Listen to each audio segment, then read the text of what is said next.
Aitsaya Binde Gannatsai Hohi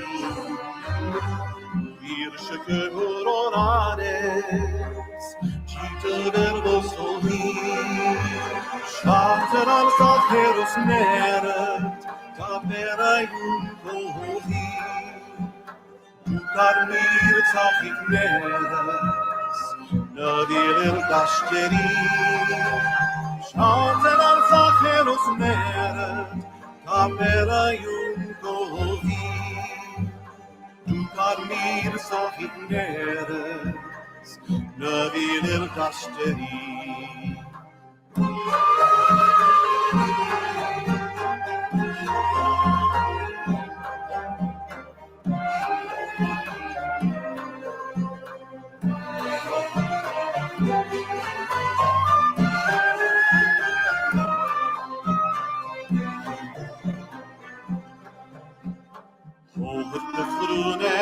Aitsaya Shaire Gangunai Hohi Mute eins Jahre beins Wache Riske beins Vikerki Shater Artsakh Heros Neret Tapera Yunko Hohi Amokin in der Kere Turte der Yerki Yura Sorpes Garuna Smakun Ogir Haza Tochet Hartko Anuna Tevatsi Artsakh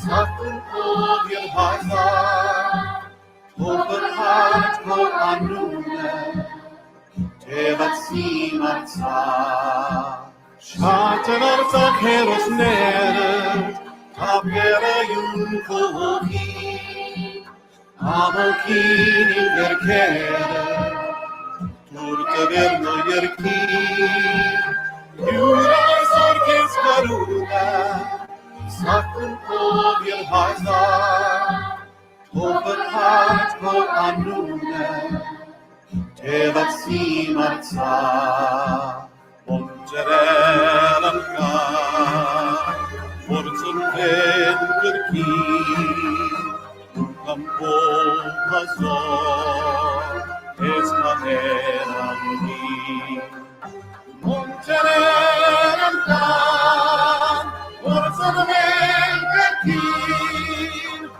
Campo Hazor Esmaherami Artsakh, Artsakh, Him Artsakh.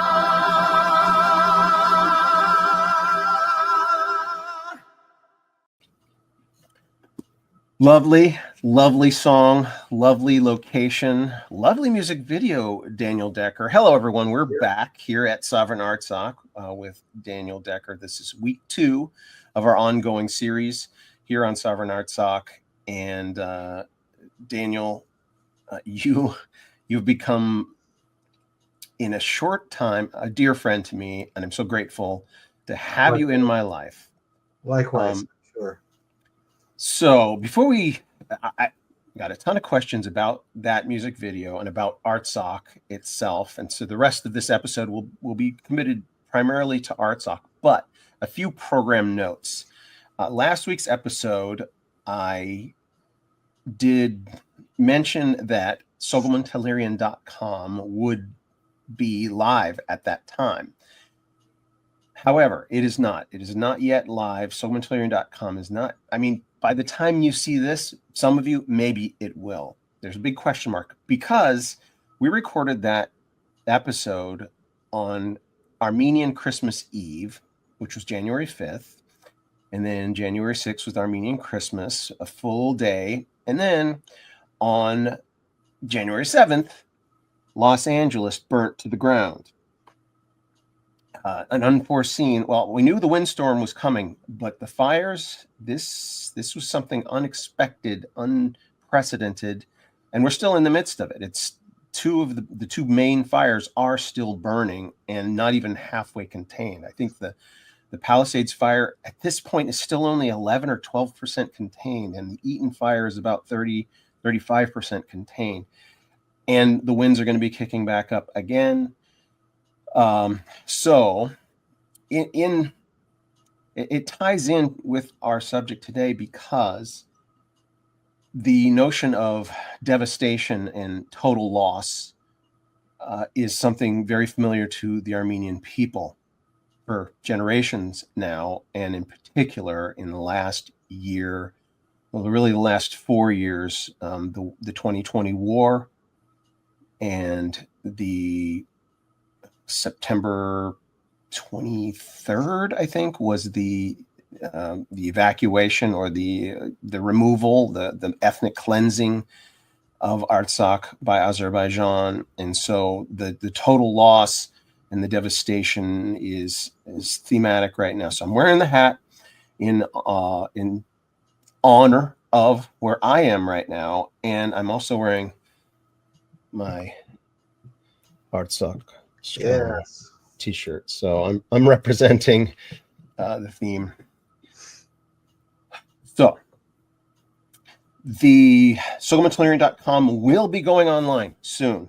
I can't put a date on it because the team that I have that are helping, everything's on pause, right? The people that I have helping me with this project are also people that help with a lot of the things like distributing aid to those in need, and the guy who's mainly does the website also runs a newspaper, and so you can imagine how inundated he's been. But it's all for a good cause. We're doing what's right. So enough of that. Artsakh is such a gorgeous place. I haven't been there, and I want to spend the rest of this episode talking about Artsakh. You have been there.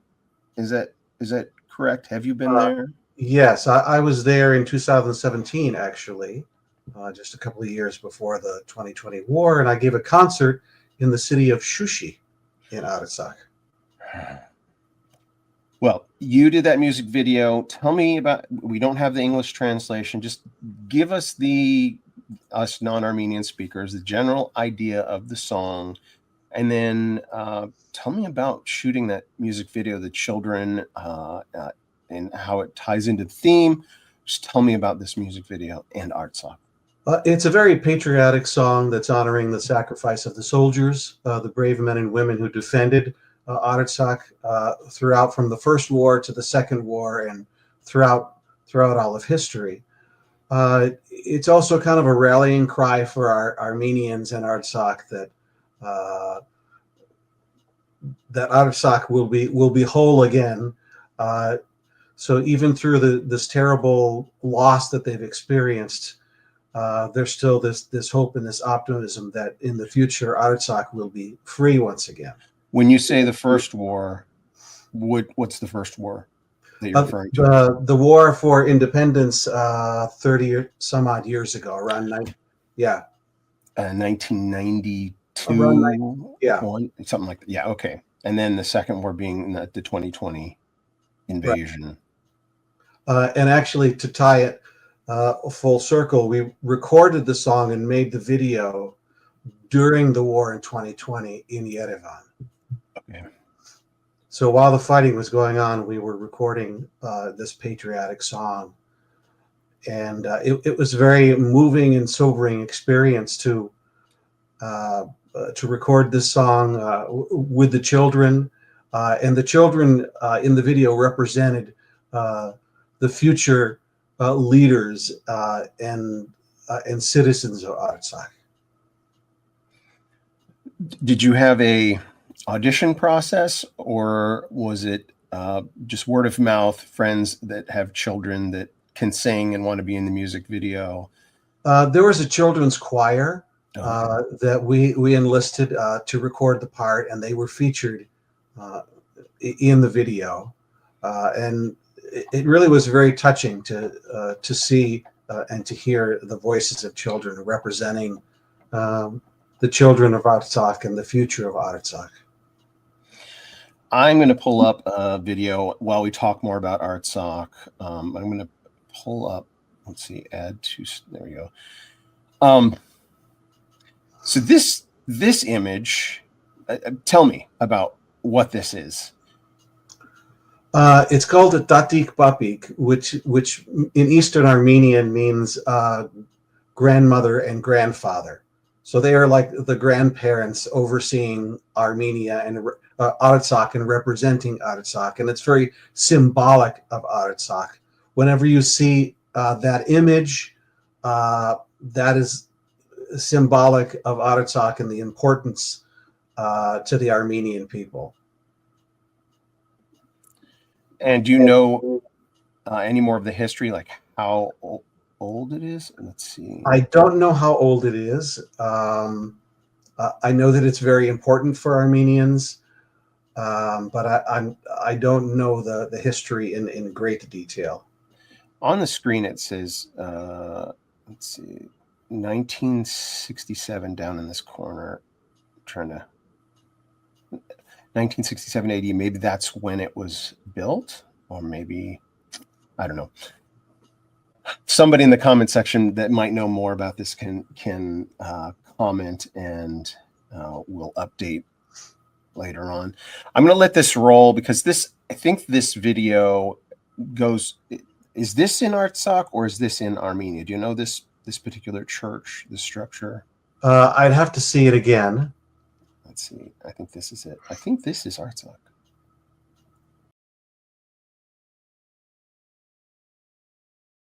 There are so many wonderful churches, ancient churches in Armenia. I haven't been to them all, so I am not sure which one this is. It makes me wonder if that's the church in Shushi, though I'm not certain. And please, those who are watching, please correct me, educate me.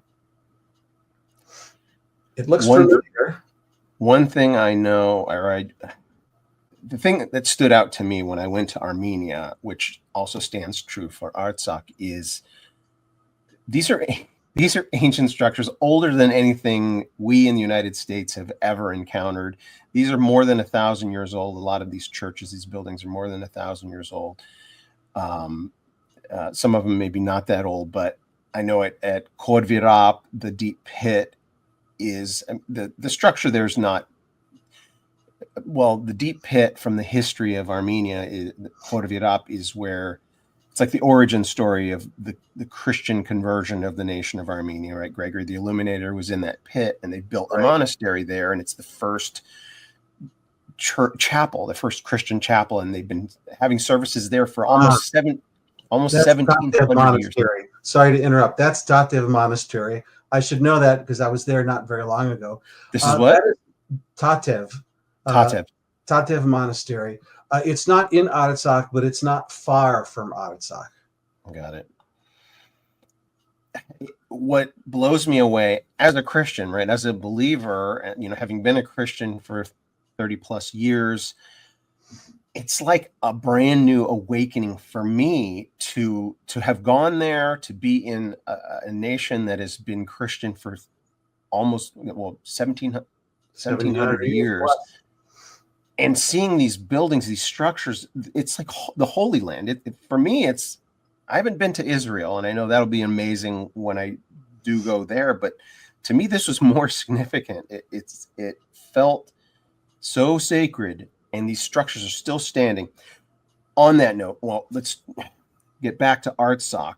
This is the most painful thing for me to meditate on. Oh, I think this is Kodvirap here. This is Kodvirap, I believe. I recognize this one. Yeah, this is Kodvirap. Mount Ararat is to the right of this angle. There it is. Yeah, Mount Ararat. Speaking of Kodvirap.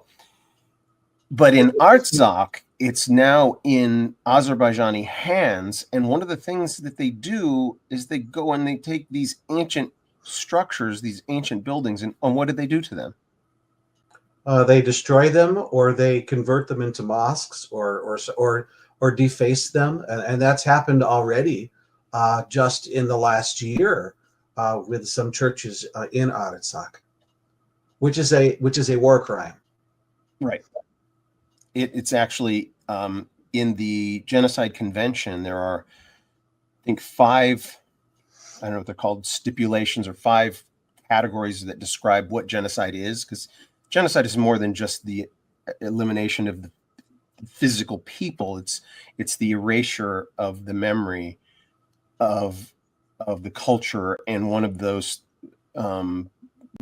5 categories talks about eliminating the ancient culture and the ancient artifacts. So what Azerbaijan is currently doing is technically categorized as genocide, even absent the people. Removing them from the land is one of the things of genocide, but destroying the artifacts and the monuments. It's a form of ethnic cleansing, which is more than just the removal of the people, but they're trying to delete and erase the history that has been there for thousands of years. In history, international historians document that this was Armenian land for thousands of years. Right. Look at these ancient structures, right? Amber. Okay. These dates that occur in the lower, this is a time frame. So that that earlier monument from 1967, that's when that was built. This is the 7th century, right? 1,300 years Think ago. about churches that we have in America, and we do our sightseeing tours in the U.S. and they say, "Oh, this is one of the earliest churches in America," which at most can be 200 years old. Yeah. I mean, we are like toddlers compared to the history of Armenia, and churches that have been there for more than 1,000 years. It's absolutely astonishing and incredible. And they're some of the most beautiful places that I've ever seen in my life. One of the hopes, or one of the consolations, I guess, is that many of these are in such remote locations that they do remain untouched. Look, Lori Fortress, 1065 AD, like ancient. They're in such remote locations that the bad guys, either don't care to go there to. I mean, they don't bring in the bulldozers and equipment to really level them. Maybe if they visit there, they'll push some rocks over or something. But even in what we refer to as Western Armenia, which is Eastern Turkey, I have friends that have gone on tours there, and there are still many of these ancient monasteries and churches that are still standing if you know how to get to them. And so they can't. And that's the thing about genocide. It can't. It's an attempt, right? Genocide is an attempt to eradicate a people. But what I've encountered, or my experience with the Armenians who have been suffering the attempt of genocide for centuries, actually, is you can't do it. You cannot completely, at least this group of people. Oh, let's get back to the song, right? Armenians, maybe other cultures have been genocided and we don't know they exist. Oh, this one's 2,000 years old, right? This is Garni. I've been to this one. When I went here, predates the Christian era. Yes. So when I went here, that's when I really blew my mind. I'm like, wait a minute. I go to the East Coast in the United States and I stand in a 200-year-old building and I'm like, ooh, I'm now in a building that's 10 times as old as that, 2,000 years old. Right? And so, but back to the theme of the song, it talks about the Armenian. The land itself is, you were reading the English lyrics to me before we started, and it was saying something about the land, but something else about the Armenian, something about the firmness of the Armenian himself. Well, the song starts. This is a rough translation. The soil is fragile, but the Armenian is solid. It Yeah. stands firmly on that ground. So it talks about the strength of the Armenian character and resolve. And that's the Armenian diaspora. And there's a recent observation of mine, or a recent conclusion. Oh, this is Lake Sevan, and I don't know the name of this location, but I've been here as well. And this is Lake on an island, or it used to be an island, now it's a peninsula, and that's Lake Sevan. It's just the most gorgeous lake. Absolutely. So one of the I'm being distracted by the visuals, but my viewers are used to it. Me being distracted is common. Well, I mean, they're incredible sights to be distracted by, so they're certainly worthy of our attention. Well, and I have this longing to get back there. I want to visit every one of these locations. The one I haven't been to, and the ones I have been to, I want to go back. You can't see all of Armenia in even half a dozen trips, because there's so much to see. You may think that it's a small country, but there's so much packed into this territory that you can spend, a lifetime getting to know Armenia. Which my ultimate goal, when the project that we're working on, is up and running, funded and up and running, I want to get back to Armenia 6 months out of the year. I mean, for the rest of my life. I'm serious. I want to spend half of my time in Armenia and half of my time everywhere else in the world. We have the same goal, actually. That's been one of my plans. I want to own a house, or I own a place that I can just go to and look out my window and see views like this, or just down the street. In my language. So a kind of a recent, epiphany or realization is because of two things: the repeated attempts at genocide of the Armenian people. Even before the Hamidian massacres in 1894, 5, 1896. Even before then, there were massacres dating back hundreds of years, and then obviously World War I, and the Armenian genocide being the largest example. But then the most recent example, 105,000 citizens of Artsakh just over a year and a half ago, or about a year and a half ago, right? That's continued persecution, continued attempts at crushing this population. Right. It's only made them stronger. It's and global, right? They're dispersed, and they flee for their lives to all parts of the world. Yet, by the very attempt at crushing them, hardens or firms their resolve to preserve their culture. And so when I go into an Armenian church or an Armenian meeting, or a home or family, that is Armenian, there's American Armenians that, kind of lost their culture, but for the most part, there are Armenians everywhere that their goal is to preserve their culture. And now the Armenian culture is a global culture. It's something that you can't crush. And there's something I want to address that maybe you can speak to it. You and I, being relative outsiders, but working our way inside, you've got a head start on me, working your way inside. We have hope, right? You and I speak hopefully, but there are a lot of Armenians that have grown up in a culture of generational trauma, right? That the denial of the Armenian genocide of 1915 to 1923 that continues, the denial that ever existed or it ever happened. This is 4 generations after the fact, and it's still unrecognized. It's still, it's like on the back page of the newspaper, if it's on the newspaper at all. It's not. It should be front page news. And so there's a sense of hopelessness within the Armenian community, and you and I come with hope, and I just have this feeling that they look at us and like, yeah, you'll see, it's not going to, no good is going to come of this. It's just going to get worse and worse. Have you had that experience, or do you know what I'm talking about?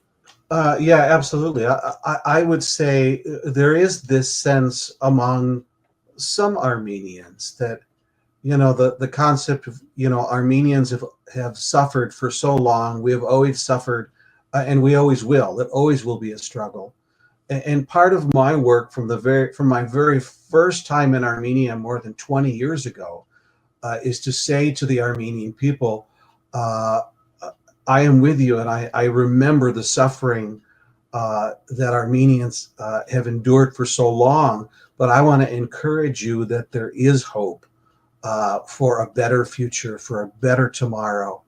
And I try to encourage Armenians to stay strong, to hold firm to their Christian faith, which, being the very first Christian nation, Christianity is woven through the fabric of Armenian history.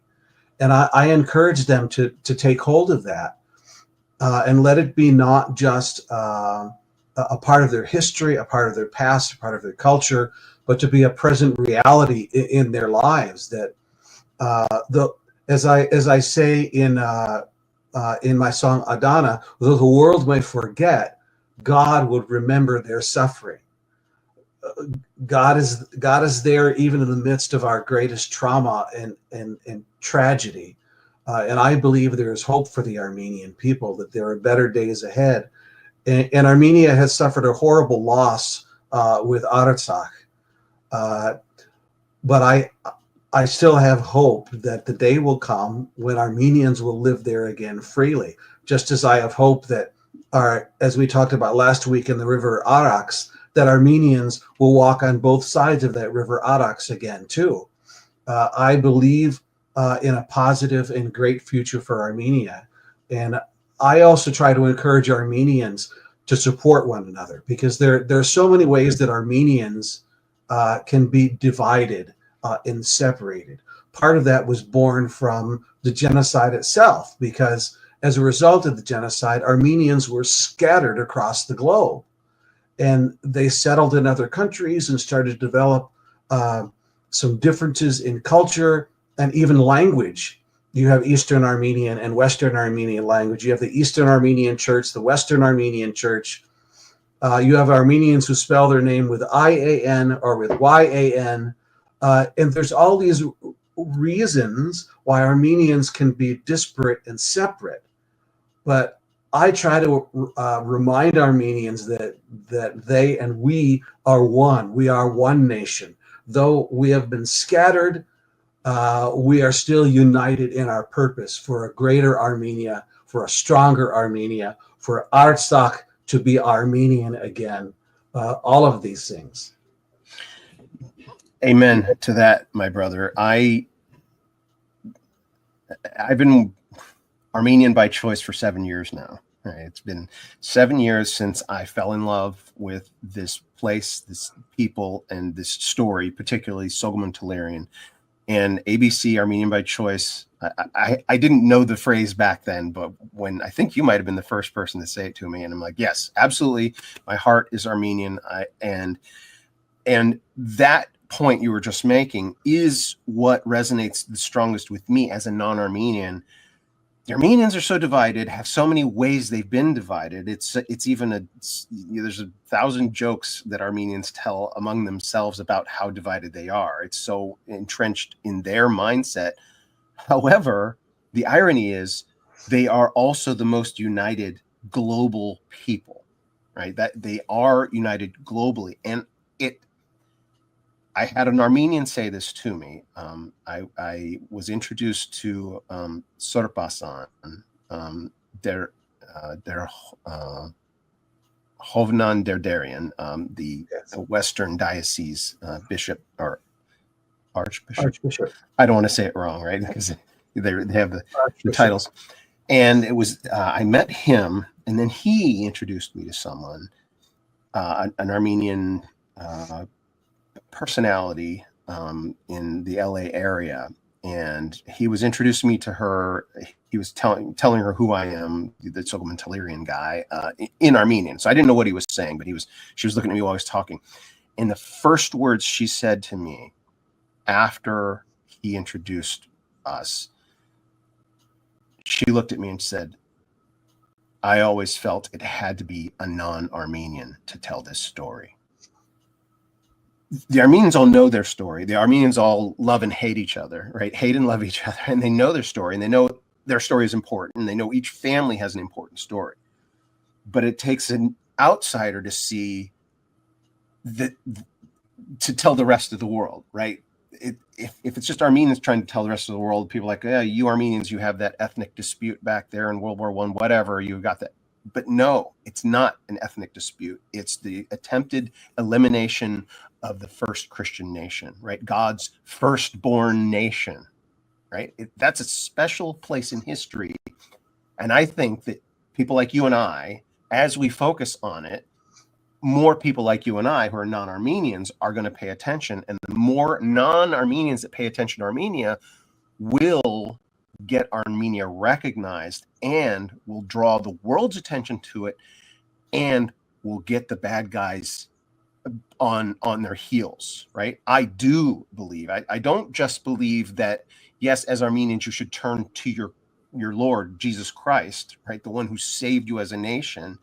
And there is hope there, because what the real hope is eternal life. But I do also believe that here on this earth, that Armenia will be restored. I believe Artsakh will be restored. I believe Armenia will become a destination for global travelers. I think it'll rise to the top of the list of where to go, right? That's my goal and my objective. So we're a little over time here. We normally do just a half an hour. We're a little over time. I just want to thank you, Daniel. We'll be back next week. I don't have a topic for next week, but I want to encourage everybody, share this video. This is the beginning of a grassroots campaign to draw attention to the first Christian nation and the Soghomon Tehlirian story. It's going to blow people's minds when they start learning this story that's been suppressed for 100 years. It's just going to be mind-boggling and mind-blowing. So thank you for joining me, Daniel. I'll let you Pleasure to be here. Give you a salutation to our growing audience. And great more topics of conversation related to Armenia to come each and every week. Thank you, everyone. God bless.